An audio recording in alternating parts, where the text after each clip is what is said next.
happens to be, as all of you know, International Coffee Day.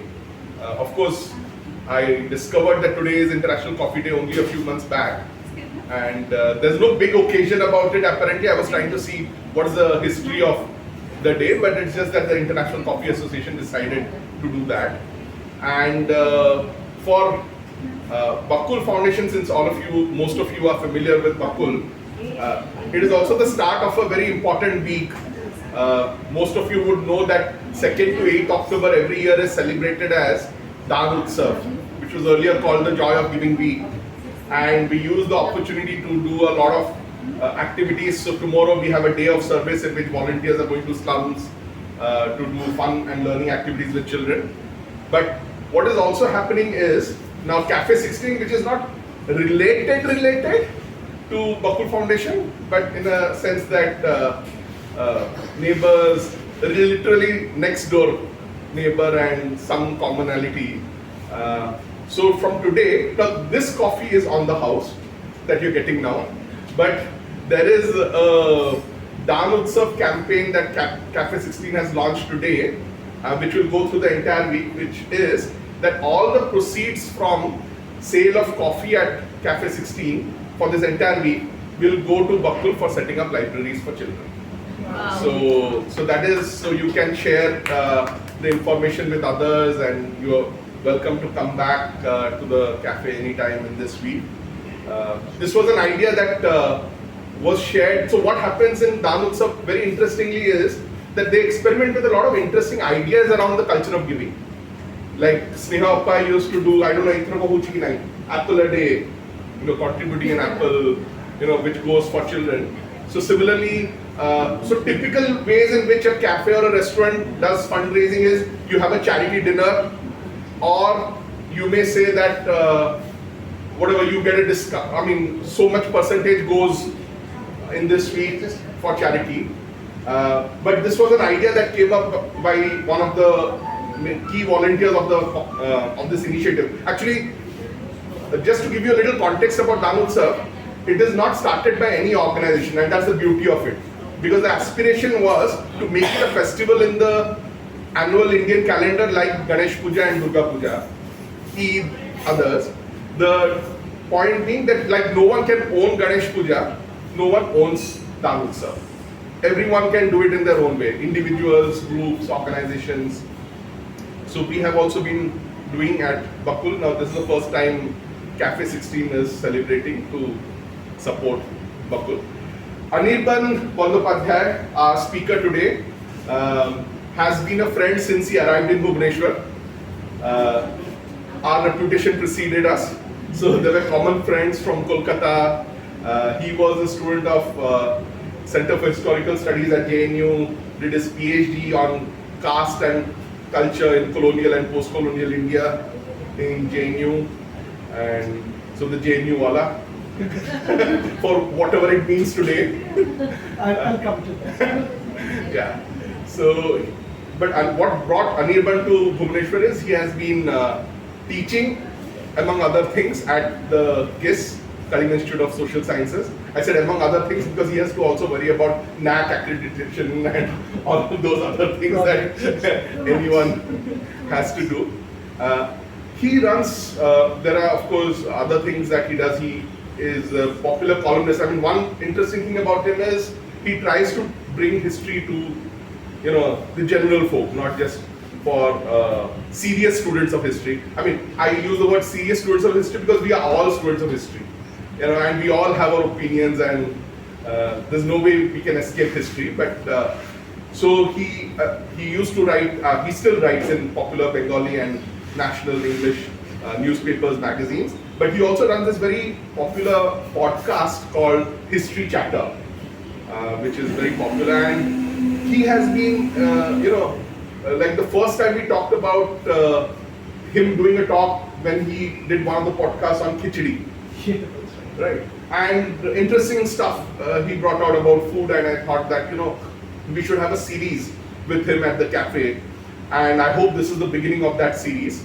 But today, over to Anirban now. I won't talk about what there was a little two-liner which I had sent to all of you, but then Anirban can start and finish. And It will be informal after that. If at any point I think anyone wants to Absolutely. interrupt you to I'd be happy. ask anything, and after that we'll have a lot of time for. It is not a seminar where the speakers come, speak, and go away, and there's little. So we will have a lot of time for conversations with them. Thank you very much. Thank you, Sujit. He's already summarized how I come to this. Sujit and I, as he said, have common friends. The first time I came to Bhubaneswar, I used to go and meet Sujit. He knows everybody in Bhubaneswar. And he's been very sweet over the last nearly 2 years. By the way, this is my wife's favorite cafe in Bhubaneswar. I miss her today because she's not here at the moment. She'd have loved to be here today.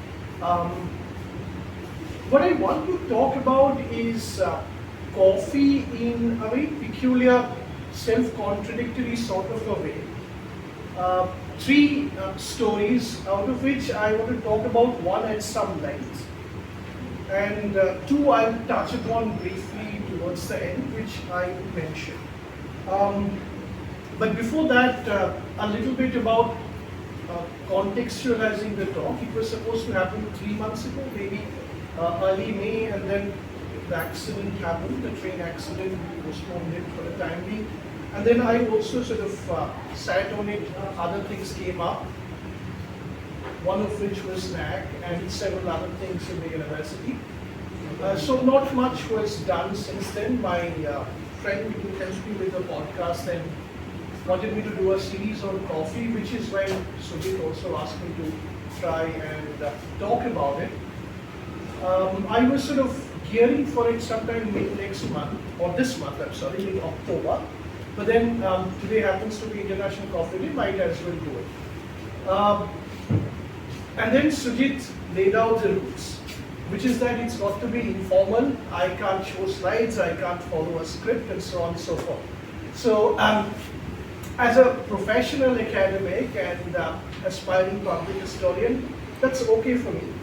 But it has its problems and advantages. The problems are that I would not be able to recall and give you details, names, chronology, and so forth, which is in some ways a good thing, in some ways a bad thing. So I might at times look at my iPad and my laptop to read out a couple of things here and there.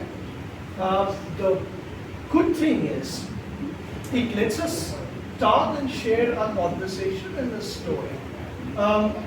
Hardly there is anyone in the audience who's not had coffee, but let me try and contextualize it for you, especially the so-called and what I see a sudden surge in the interest or numbers of what we usually call cafes and coffee houses. They are two different things, by the way. Coffee houses have been in India since the 1930s, mostly late 1930s, and certainly since 1940s. But there have been few and far between. You have one in Delhi, quite a few. You have a few iconic ones in Kolkata. Bangalore, there are two of them, but I've never kind of found them when I was a teenager, which was long ago, terribly fashionable. It was usually a haunt of slightly snobbish avant-garde thinkers and aspiring writers, and pretty much anybody who wanted to talk at length without having to pay much because they did not make much money. They were young and aspired. It was a fairly isolated place. The whole of India really drank tea. And the most obvious example of that was the ubiquity of your neighborhood tea shop. It would be set up by, it would be quite very little capital. You went and had your cup of tea. Not all of it was to your taste, but they were everywhere. So there's no dispute really that coffee drinking as a cultural artifact did not quite take off before the last 30 or so years. In fact, last 25 years. It can be dated, which is not something I'm saying or talking about coffee houses. They had been around, as I said. In India, coffee and tea were both actively promoted not so much by public interest, but by two boards, tea boards and coffee board. Tea board somehow was more successful. Tea drinking in India took off really in the 1930s and 1940s, as did coffee. Before that, in South India, you had coffee coming up. There's a wonderful essay by a historian called A.R. Venkatachalapati, which is called In Those Days There Was No Coffee. I did a podcast episode on that a couple of weeks ago, where it created a great deal of popular interest. There were voices for or against coffee in the long run, but mostly the voices for it won the day, and the entire legend of filter coffee in South India, which we celebrate so passionately over the last 80 or so years, is exactly that, 80 years old. It appears timeless, as though filter coffee is South India. That default understanding can be dated back only about 80 years. And it's well documented. By the end of First World War, clerks and middle class professionals were exposed to coffee. They started drinking it in South India during those 20 years between the two world wars. And by the mid-1940s, it is all over South India. That is not quite the picture in the rest of India. You had coffee houses in Delhi, in Kolkata, in Allahabad, in some instances, but not much beyond that. It does not quite graduate to becoming something like this, where young students would go and have hours of conversation. I mean, in Kolkata also some students did, but those with a pretension to a certain kind of elevated intellectual caliber and so on. Mostly a bit of an elite haunt of sorts, or a pretentious elite. So this is my way of the introduction. What I propose to do now is try to talk about the earliest written records about coffee and two controversies. This will take the next 15 or so minutes, and I'll ask for your indulgence. This happens in the 15th century in three places. One is in Mecca in 1511, that's 16th century.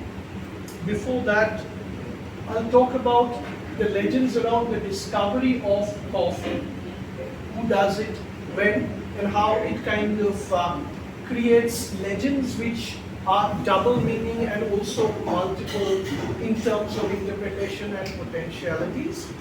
And then I'll talk about a very favorite confusion across the world for the last 800 years, how and why coffee was called the Islamic wine, and the kind of collapse, the word kahawa or kahwa. You still are familiar with kahwa. Most of you have been to Kashmir, and Kashmiri serve you warm kahwa. But I'll talk about how the word kahwa is one of the synonyms in early Islamic world, in Arabic world, for liquors which include intoxicants. It's more complicated than a simple translation for a drink or a liquor. This done, I'll move to a very brief discussion of what happens when coffee comes to London and Venice, which is when it creates a new kind of sociability or a new culture of public engagement, led primarily by businessmen and traders. And the way in the 18th century in particular, it comes to replace the ubiquitous tavern in London. But by the 19th century, coffee houses, or what come to be called coffee houses, would also begin to sell chocolate, tea, and of course liquor. So by the 19th century, there would of course be another divergence in the appeal or indeed centrality of coffee houses in 19th century London. Finally, coming to India in the early 20th century, I try to talk about how it in some way was similar to the kind of culture it spawned in England. You know, these coffee houses really were imitating some of those English coffee houses of the 19th century and social clubs. And finally coming to the last 25 or so years, which I could do. This should take about half an hour to 35 minutes overall. I've already consumed 7 or 8 minutes. So I'll try and get to my first set of review.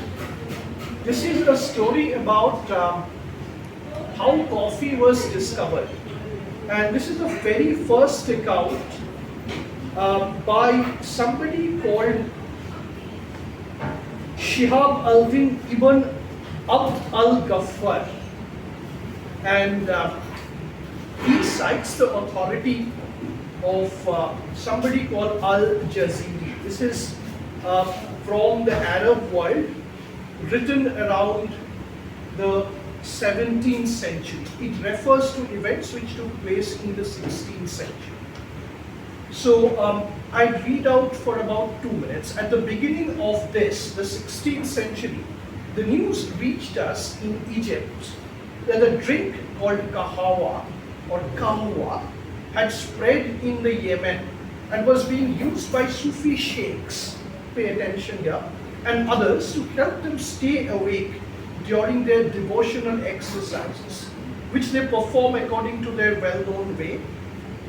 Then it reached us sometime later that its appearance and spread there had been due to the efforts of their names and so on. A very famous Sufi saint called Al-Dabani. We heard that he had been in charge of the critical review of fatwas in Aden, which at that time was a job whose holder decided whether fatwas were sound or in need of revision.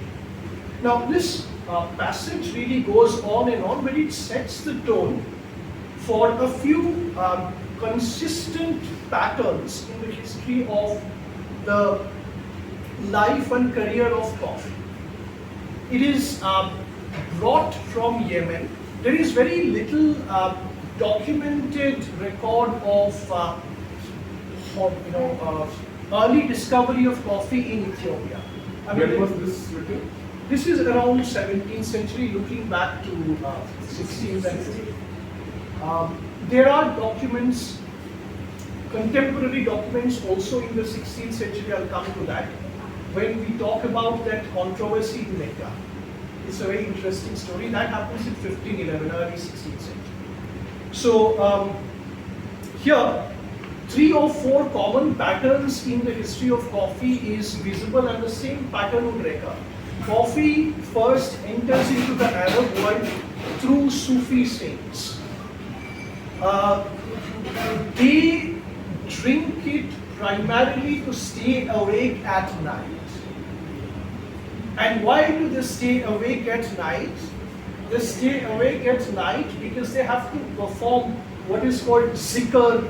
In Arabic it's called dhikr, a certain set of rituals, usually quite, the right word for it is esoteric, not quite open to the common average layman, but quite necessary for the Sufis to continue to practice their cult. Most of the Sufi practitioners, however, were not saints, contrary to what we come to be. I'm sort of anticipating what I'd say later. Most of them were laymen. I mean, for Sufi, our stock image is people clothed in white basaks and those conical topis on top of it, and swirling dervishes in the western Iran and so on. But they did much more than that. But generally, they were both ascetics and also those who took part in the secular worldly affairs. Why did they have to stay up at night? I didn't answer that question. Simple reason. The majority of them were laymen. They had work in daytime, which is the reason I'm doing this talk on Sunday and not on a Friday 10:30. So they were very devoted followers of their leaders. They had to do this at night because they had work in the day, a majority of them. Okay, so this is one story that sets the template. The next one takes me to, yes, another version of coffee's discovery. So this is a story which is given by a writer called Jaziri, and he attributes it to a certain Fakhr al-Din Abu Bakr ibn Abi Yazid a Malaki. Is a shorter name, of course. Shah Shadilia. Shadilia is a Sufi cult. Sorry, the word I'm looking for is not cult. A Sufi group that's called, I forget the exact name. No, Khanka is a hospice. A group is called, there's a certain name for a Sufi group, a cult. Khanka is where they practice their, Silsila. Silsila is the right word. So, Shadiliya Silsilas. And now, of course, Silsila is the common synonym of stories. That's another story altogether. So, one of the early Sufi sects of the Shadiliya Silsila. So, Fakhr al-Din al-Makki said, it has been said that the first to spread the use of coffee was al-Dabani, but what has reached us from a good many people is that the first one to introduce kahwa and to make its use a widespread and popular custom in the Yemen was our master, Sheikh Ali ibn Umar al-Shadili, and so on and so forth. At first, kahwa was made from, this is another interesting story. Let me try and summarize it rather than read it. Initially, the story was that Shadiliya went to parts of Yemen and came back. Earlier, they made kahwa from another beans. This is from the leaves of kafta. And that was, the understanding is that this was a reigning custom. But when he came back to certain parts of Yemen, it was not available. Kafta was not available. So he recommended that kahwa be now made from this coffee seeds, which is just as useful. So one pattern, one story is that it was discovered by accident. Another is that it was discovered as a kind of replacement for an existing stimulant, if you like. These are two of the earliest stories of discovery, and it would continue to excite the imagination of the subsequent writers. Let me now move to the next part, once I'm done with the discovery story. Okay, the controversy. So what we have is that a kind of summary. Another fun story here. No, I think I'll skip it because I've already consumed quite a bit of time. So, beyond the discovery of coffee, let me try and move to the controversy maybe, which is useful here. Okay. So let me try and summarize what we've discussed so far. In the eyes of the early promoters and admirers of coffee, coffee was drunk not so much for entertainment. It was taken primarily because it helped you stay awake. By the way, a very brief interruption. I call the talk social drug, coffee as a social drug. Why is it called as such? I think I'll just add a two-line interpretation and explanation for it. Caffeine is incidentally the most popular drug in the world. And I use the word drug in many senses, not just something with medicinal property, which is the current sense, but in 18th century, a drug meant pretty much everything that is amusing. In 18th century, the word drug meant pretty much every commodity that is going out of circulation, which has lost its appeal and popularity. Ironically enough, coffee in 17th century was supposed to be listed in certain royal documents in Europe as one of the commodities which was a drug and going out of circulation. I cannot explain how it happened because it was quite popular, and quite indeed robustly circulating in coffee houses in various clubs and social gatherings. It's a paradox that's not being solved. But you know how bureaucrats write rules. There is no consistency or promise of consistency there. That brings me to the controversy here. I am skipping the spread of coffee to Egypt, but a little bit on the spread of coffee house and opposition would be useful. So early 16th century, after the spread of coffee to Egypt and its brisk consumption in the presence, coffee comes to Egypt in the premises, or the first outlets of coffee in Egypt were in the premises of Al-Azhar Mosque, which is where it sort of spawns a culture of coffee drinking, which is also where it spawns a good deal of opposition to the orthodox members of the society, who began to suspect that coffee has intoxicating property. And not just that, intoxicating property of coffee or any component of coffee having any sort of distinctly identifiable intoxicant has never been proved till date. There were multiple cases, but not conclusively proved. So what happens is two other kind of excuses and reasons pop up. One, the activities and assembly of coffee drinkers around coffee. They are suspected to carry out activities which either goes against purportedly rules of religion or some kind of a conspiracy against the state. Not necessarily, once again, that has happened. These are the charges which were leveled against or in calls for delegalizing coffee. Second, not just the gathering, but they also spoke about coffee corrupting people's heads, or essentially properties which sort of causes some sort of a disruption in a balanced environment. So coffee makes you go crazy, and if you drink coffee with your friends, you are likely to talk terrible things about the state or about religion. These were two of the early reasons for opposition against coffee. Curiously enough, none of these campaigns ever succeeded. And I'll talk about two such campaigns very brief. And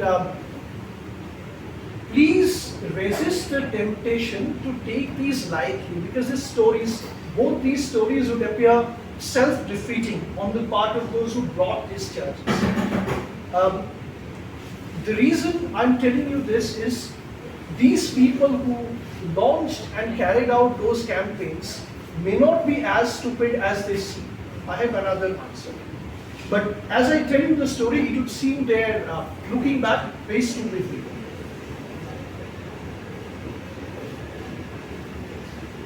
Yeah. So, this is a 1511 case in Makkah. So what happens? The official version begins. First of all, there's a lengthy discussion by Richard Hattix, whose work I use here, about the kind or quality of sources. There are 2 or 3 kinds of sources which discuss this incident. One is an immediate official account. Another is an account of the incident which happens or was written 200 years later.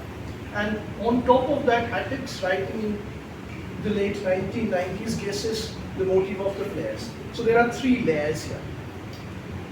But pretty much this is what happens. Let me narrate the story without getting into the complexities here. So charges are brought in 1511 that coffee contains intoxicants, and it has to be decided by a bunch of people who would try and issue a fatwa eventually. So one of the orthodox leaders of Mecca society calls for such a meeting. The meeting is organized. A number of jurists and legal experts eventually issue that fatwa, but curiously enough, they do not ban coffee or coffee drinking. What they ban is the unlawful, so-called unlawful assembly of people. That is easily done. But then this conservative ulama, if you like it, seems to have anticipated this sort of an ambiguity. So he brings over two so-called medical experts who claim that coffee has intoxicants improperly. And eventually the writer who writes about it 200 years later, ironically, was somebody who loved coffee. So in his narrative, he coruscates these two medical experts. He said these guys were, what's the word for them? Intoxicated. Yes.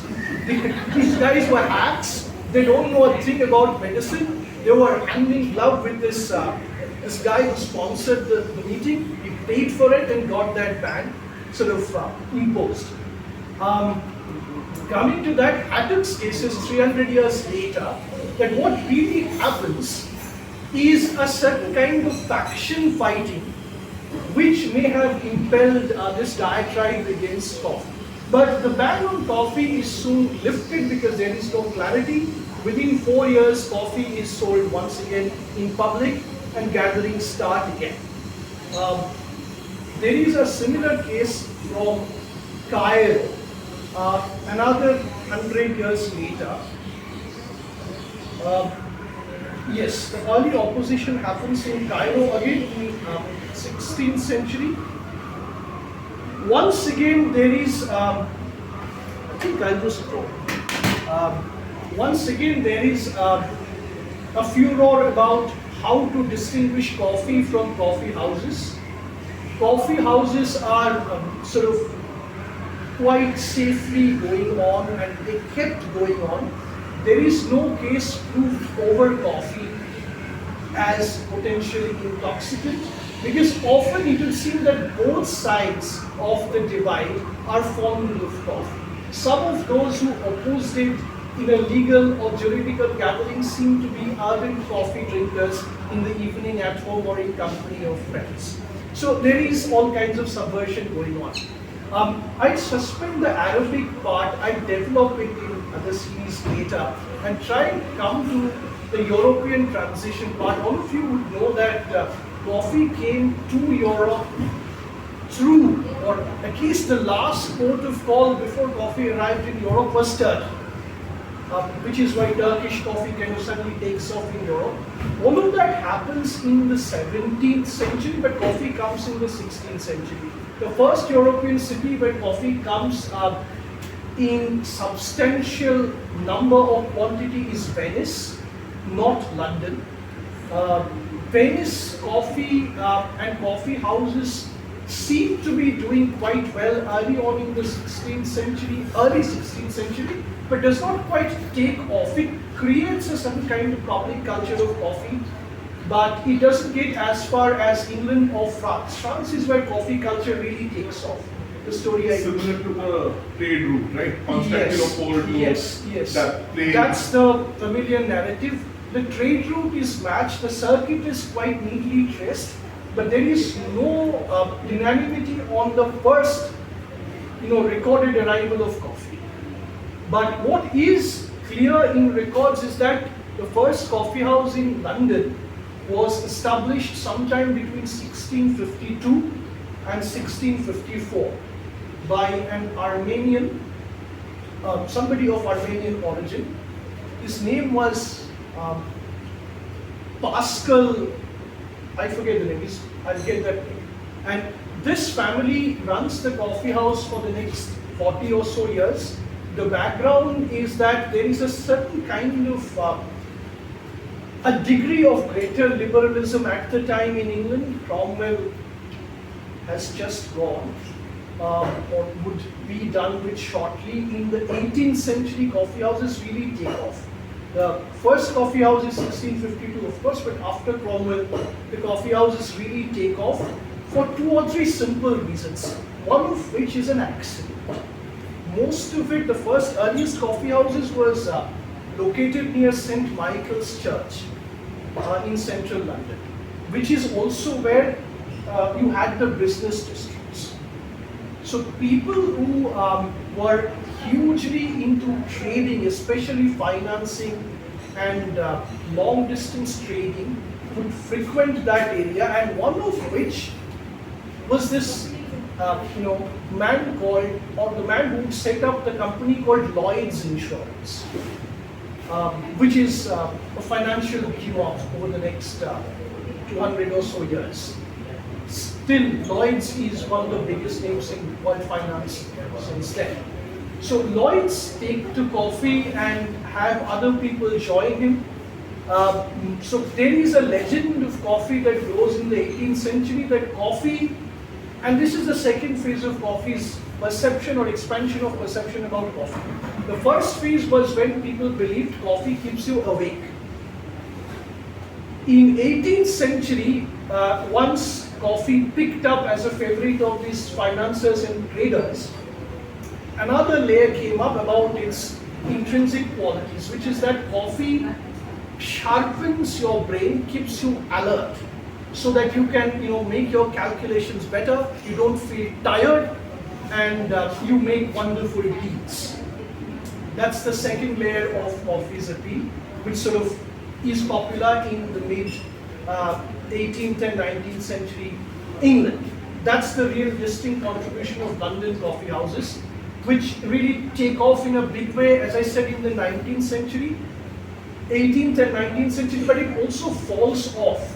Coffee houses really don't survive as these great British cultural institutions. The pubs, once again, sort of have their position restored, because coffee houses also started serving drinks.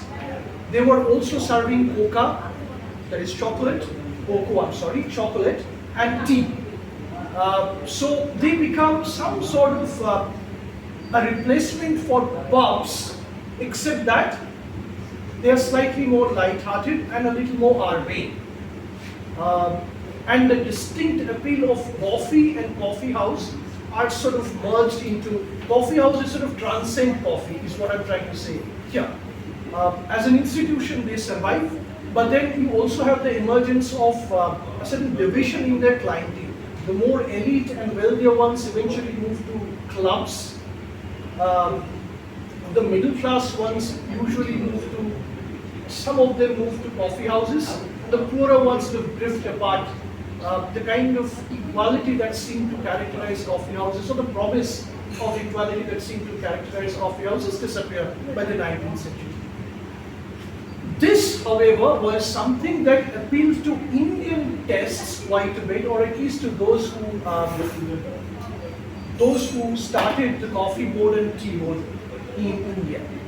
In India, coffee and tea, and indeed, one of the histories of coffee and tea that I do not touch at all, I mainly do cultural history, so there's an apology here. I haven't touched the economic parts at all. The most familiar history of coffee that you would know is that it was a plantation crop. All of us were taught in school that there were two kinds of crops, subsistence crops and cash crops. And cash crops eventually impoverish our peasant. Cash crops include jute, include cotton, include plantations like tea and coffee. And therefore it creates a huge body of indentured labor, and those who aren't indentured become sort of extremely poor, impoverished, and unprotected, vulnerable to the slides and rises of the global economy, which used to be taught to us as commercialization of agriculture. All of us would be familiar with that. So coffee as a colonial plantation crop is a history that I do not touch at all, which does not mean that I do not know it or do not want to, or want to de-recognize it. The focus here is the kind of culture of drinking, what kind of culture of conversation, or cultures of consumption that coffee generated in people like us. And the older I go, I mean, 20 years ago when I was a college student, I thought we'd change the world.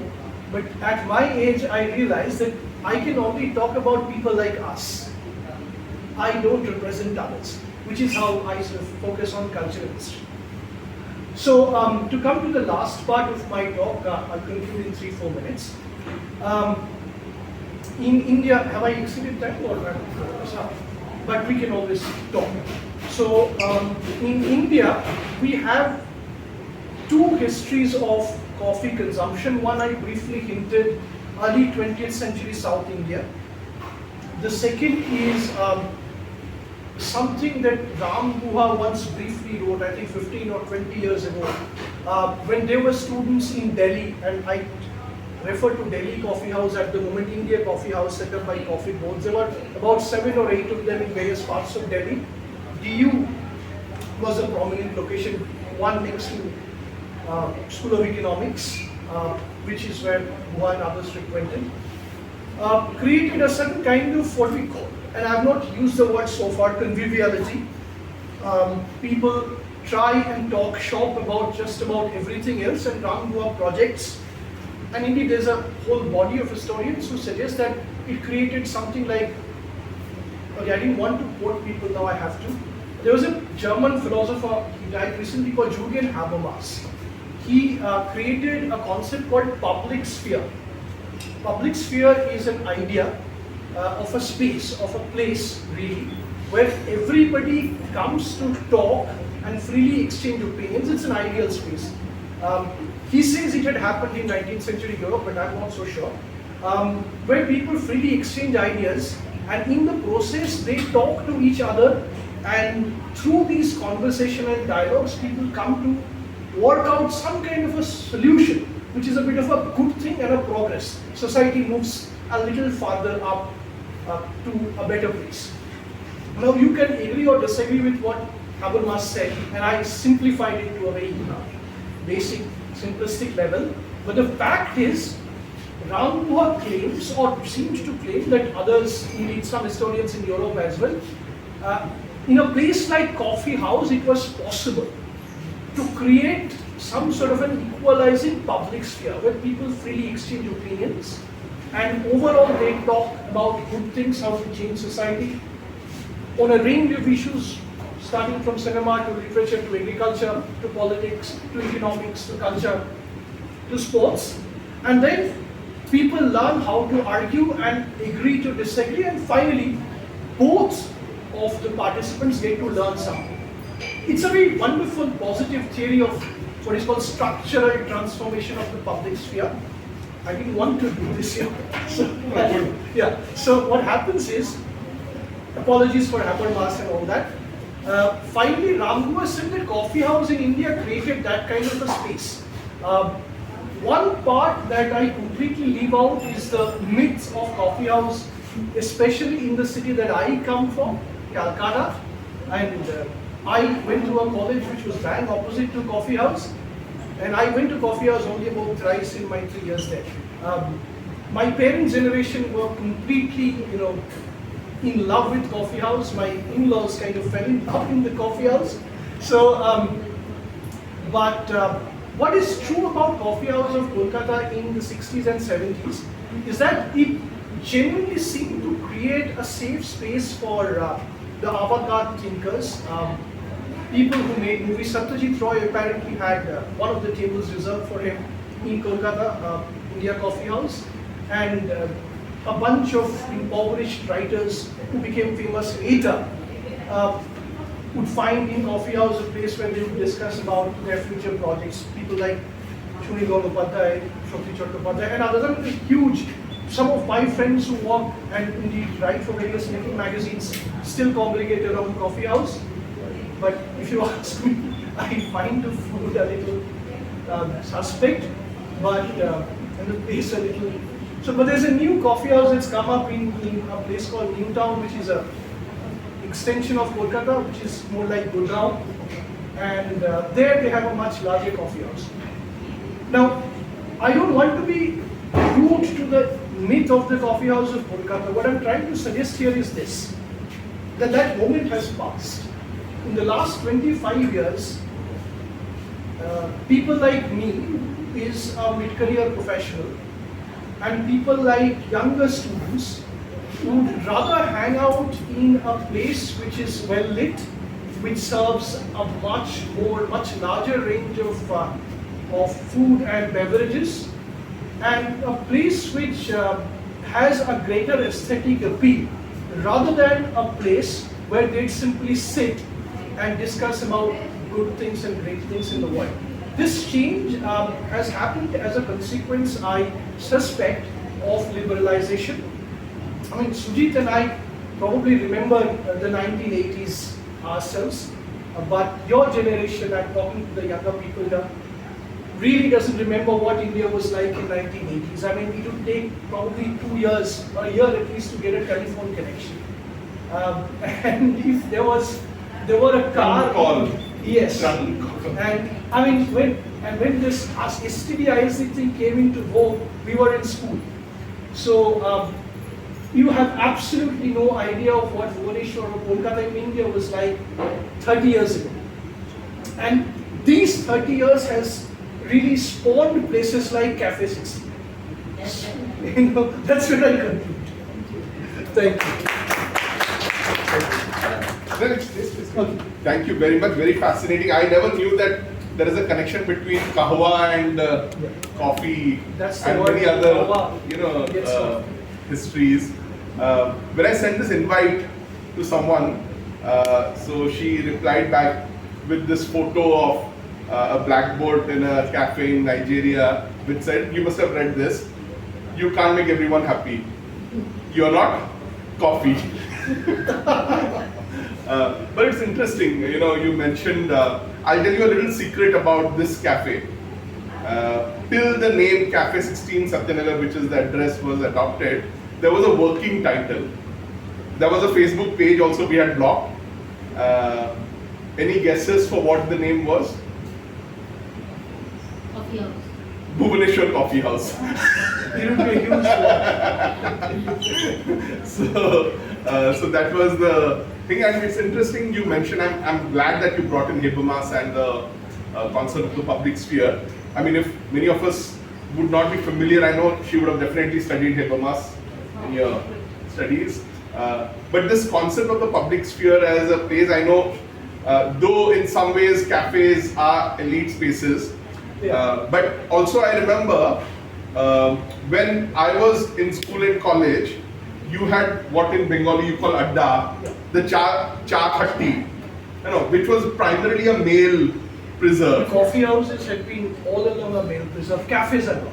Cafes are not. So here, it's, but yeah, definitely, a place, that was the idea behind Bakul Suchi, very much, so this is one of the few such conversations we have had, not too many, but the idea that she always had was that a cafe triggering these kind of conversations, and of course, it's good to see many people come and write here.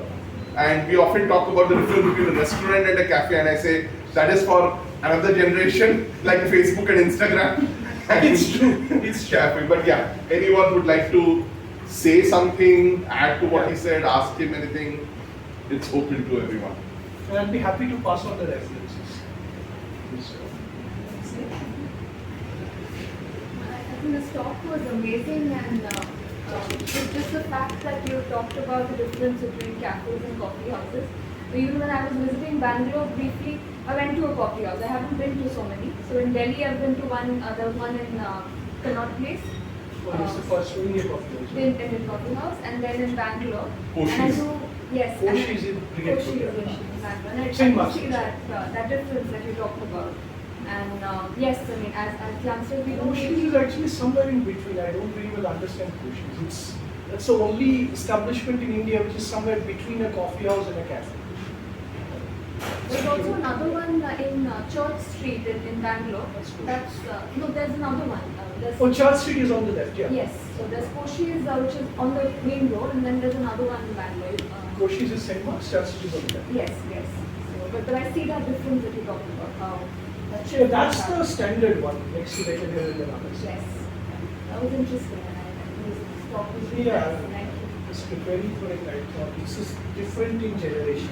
Yeah. But which is the one in DU? And if I were to deliver the this talk in front of my in-laws, they just saw There are Stevens का. there Stevens Cafe tha. That is the so Ouch. yes, it's an ouch. So in Delhi University there are actually 3 coffee houses, and I come from the coffee house generation. I had I mean for us coffee house meant it was not I beg to differ. There were grades of coffee house within the university itself. So you can say the the Delhi School of Economics coffee house. We can say that yes, big things were talked about and this thing. But a large number of students accessed coffee houses in Delhi University because primarily they could afford it. yes, we could afford it, and coffee used to come for 1 rupee 25 paise, and so there were 3 coffee houses I know of. One was in the science block, right next to the administrative block. The Delhi School of Economics had its own. It was a canteen which they used to call it as coffee house. It was not really a coffee house. And there was one which was which was in between. It was right behind St. Stephen's College, behind our Dhobi Ghat. And it was a small place, and it was more. Whoever discovered it, they could sit there for hours and chit chat and have the clandestine date.